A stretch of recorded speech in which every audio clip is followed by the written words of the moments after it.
Welcome to another episode of Youth Diary. Your eyes are an important part of your body and it's really important to keep them healthy. And to help us, we have Dr. Deepa with us. She is an ophthalmologist at CMC Cochin.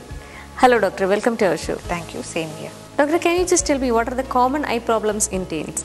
Okay, the common problems that we see in the young usually is mainly defect in the vision, that is due to refractive errors, or sometimes a deviation of the eyes, what we call as squint. Then severe itching related to allergy and allergic conjunctivitis. And of course, they have queries regarding whether contact lens is better, whether refractive surgery like LASIK is better for refractive corrections. These are the common things that we come across in our OPD in youngsters. Hi ma'am, I am Amrita. I am doing my second year MBBS. I have a doubt. My 8-year-old niece is having squint. How can you correct it? Squint means there is a deviation in our alignment of our two eyes. We all know that when we look at an object, we have two eyes, and when we look at an object, though we see it with both eyes, we are seeing only one image. This is actually a process called binocular single vision. That is, just like looking through a binocular, we are looking with two eyes and seeing a single image. So in children, squint develops when the development of this process is not complete. Of course, there are other causes for squint, like when there is a problem, any damage to the muscle that moves the eye, or when there is any problem in the nerve. It is a nerve which supplies and activates the muscle. So when there is any problem with that nerve also, squint can develop. But these type of squint, like paralytic and other mechanical types of squint, are not very common in the youngsters. When it is seen in children, it is mostly due to a faulty development of this binocular vision system.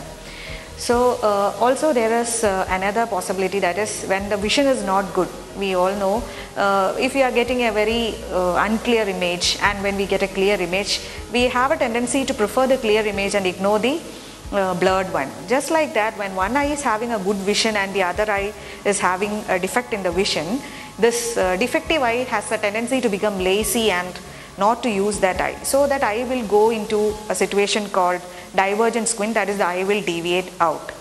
So whenever a child is having squint, first thing that you should ensure is that the child's vision is normal. We should assess the visual acuity and check if it is normal. And if at all some power is there, that we have to find out.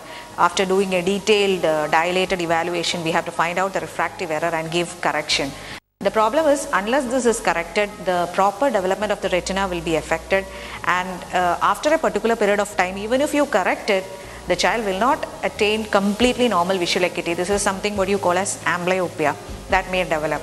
So first thing, you rule out any refractive error. If at all it is there, full correction that has to be given, and the parents should be properly counseled as to this spectacle should be worn by the child constantly, so that whatever muscles are in the eye which are being overused or strained because of the refractive error, that gets proper rest and the eye gets aligned properly. And once this correction is given, you have to follow up the child every 2 months or 3 months and ensure that the proper correction is being given.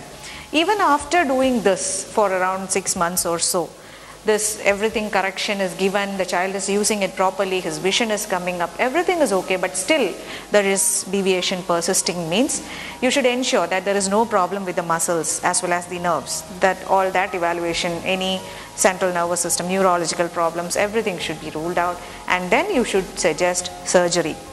The correction in alignment, that is mainly for a cosmetic purpose. The problem is with other visual problems, only the patient knows that he has a problem, like